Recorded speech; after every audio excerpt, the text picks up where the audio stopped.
അല്ല, അത് എമ്പുരാൻ സിനിമയെ സംബന്ധിച്ചിടത്തോളം ഭാരതീയ ജനതാ പാർട്ടിയുടെ സംസ്ഥാന പ്രസിഡന്റ് രാജീവ് ചന്ദ്രശേഖർജി ഒരു നിലപാട് സ്വീകരിച്ചിട്ടുണ്ട്. ആ നിലപാടിന് വിരുദ്ധമായിട്ട് നിലപാട് ഞങ്ങൾക്കാർക്കുമില്ല. ഞങ്ങളുടെ പാർട്ടിയുടെ സംസ്ഥാന പ്രസിഡന്റ് എടുത്ത ഒരു തീരുമാനമാണ്. ആ തീരുമാനത്തിന് വിരുദ്ധമായിട്ട് ഞങ്ങൾക്ക് ആർക്കും വേറെ അഭിപ്രായമില്ല. മല്ലിക സുകുമാരൻ സിനിമയെക്കുറിച്ചല്ല പറഞ്ഞത്.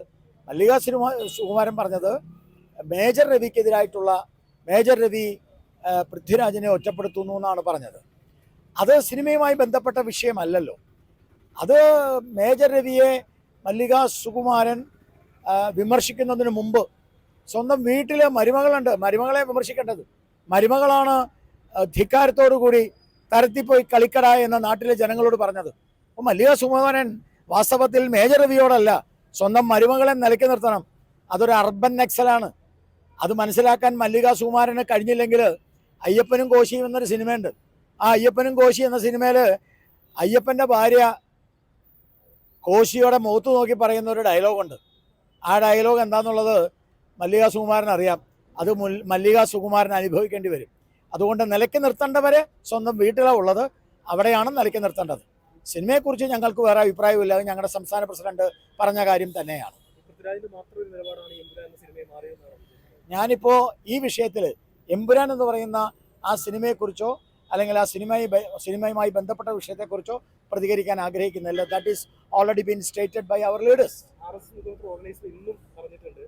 പൃഥ്വിരാജിന്റെ ഭാഗത്തുനിന്ന് നിലപാടുകളാണ് ഈ സിനിമയിലേക്ക് പോയത്.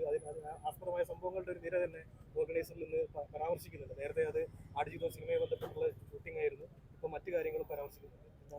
അത് ഞാൻ വായിച്ചിട്ടുണ്ട്.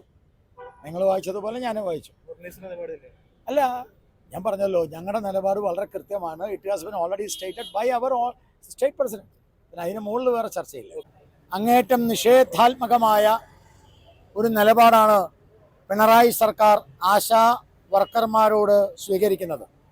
സെക്രട്ടേറിയറ്റിൻ്റെ മുമ്പിൽ 50 ദിവസമായിട്ട് ഒന്ന് കാണാൻ, ഒന്ന് സംസാരിക്കാൻ തയ്യാറാവാത്ത പിണറായി വിജയൻ എന്ന കേരളത്തിൻ്റെ മുഖ്യമന്ത്രി തൊഴിലാളി വിരുദ്ധരാണ്, പാവപ്പെട്ടവർക്ക് ആനുകൂല്യം കൊടുക്കാത്ത, പാവപ്പെട്ടവരോട് നിഷേധാത്മകമായ നിലപാട് സ്വീകരിക്കുന്ന അനഭിമതനാണ്. പിണറായി വിജയന് ആ കസേരയിൽ തുടരാൻ അവകാശമില്ല.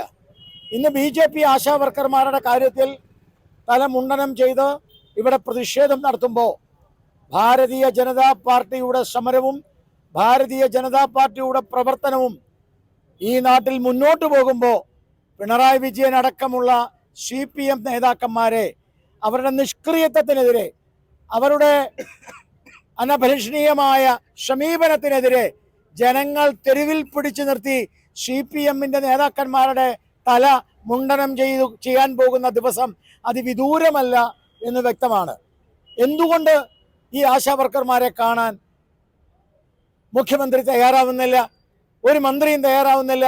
ഇന്ന് ബാലഗോപാൽ പറഞ്ഞത് ആശാവർക്കർമാരോട് വിഷമമില്ല എന്നാ. ആശാവർക്കർമാരോട് വിഷമമില്ലെങ്കിൽ ആശാവർക്കർമാരെ മാത്രം വിളിച്ച് സമരം ചെയ്യുന്ന സംഘടനയെ വിളിക്കേണ്ട, ആശാവർക്കർമാരെ മാത്രം വിളിച്ച് ആ പ്രശ്നം പരിഹരിക്കാൻ നോക്കൂ. ഞങ്ങൾ BJP-യുടെ പ്രവർത്തകർ, കേന്ദ്ര സർക്കാർ എന്ത് സഹായം വേണമെങ്കിലും ചെയ്യാം. ആശാവർക്കർമാരുടെ കാര്യത്തിൽ ബാലഗോപാൽ ആശാവർക്കർമാരെ വിളിച്ച് സംസാരിച്ച് രമ്യമായ ഒരു ഒത്തുതീർപ്പുണ്ടാക്കൂ. ആ ഒത്തുതീർപ്പ് കേന്ദ്ര ഗവൺമെന്റിൽ നിന്ന് ഏതെങ്കിലും തരത്തിൽ സഹായം വേണമെങ്കിൽ അത് ഞങ്ങൾ മേടിച്ചു കൊടുക്കാം, ഞങ്ങളൊപ്പം നിൽക്കാം. പക്ഷേ അവരെ കണ്ട് ആ പ്രശ്നം പരിഹരിക്കാൻ ഒരു സമീപനം ഈ ഗവൺമെന്റ് സ്വീകരിക്കണം, മുഖ്യമന്ത്രി സ്വീകരിക്കണം, ബാലഗോപാൽ സ്വീകരിക്കണം. ഇതാണ് ഭാരതീയ ജനതാ പാർട്ടിക്ക് പറയാനുള്ളത്.